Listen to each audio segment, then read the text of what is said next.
Sumuko na sa mga otoridad. Yan ang panawagan ng DILG kay dating Congressman Zaldico at 7 iba pang may arrest warrant kaugnay sa maanumalyang flood control project sa Oriental Mindoro. Babala ng DILG, mananagot pati ang mga tumutulong sa pagtatago nila. Nakatutok si June Veneracion. Nasa kustodiya na ng gobyerno ang 8 sa mga akusado sa maanumalyang flood control project sa Oriental Mindoro matapos maglabas ng warrant of arrest ng Sandigan Bayan. Kaugnay ito ng kasong paglabag sa Anti-Graft and Corrupt Practices Act at malversation of public funds. Bunsod ng umunoy substandard ng 289 million peso road dike project sa bayan ng Nauhan. Sa mga akusado, 1 ang sumuko, 7 ang arestado.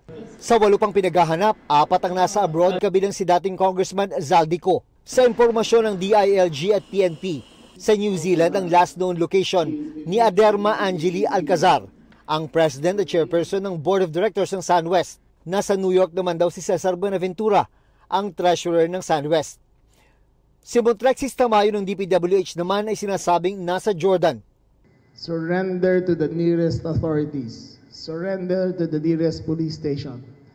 If we go on a manhunt after you, we cannot guarantee the results. For the sake of your families, for the sake of the country, surrender immediately. Inaasahan daw ng DILG na lalabas na ang red notice ng Interpol laban kay Ko. We believe he's traveling with another passport.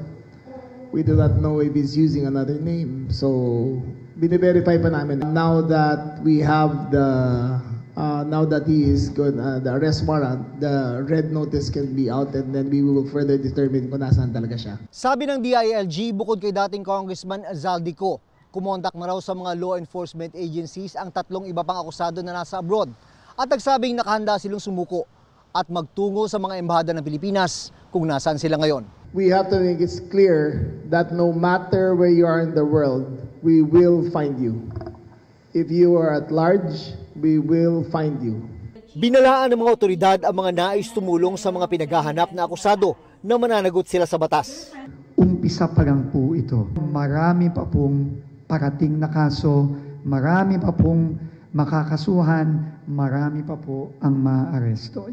Samantala, kinumpirma naman ni Rimulya na pagmamayari ng Vice Mayor ng Bansud Oriental Mindoro ang bahay sa Quezon City kung saan naaresto kahapon si DPWH Mimaropa OIC Chief Planning and Design Division Dennis Abagon.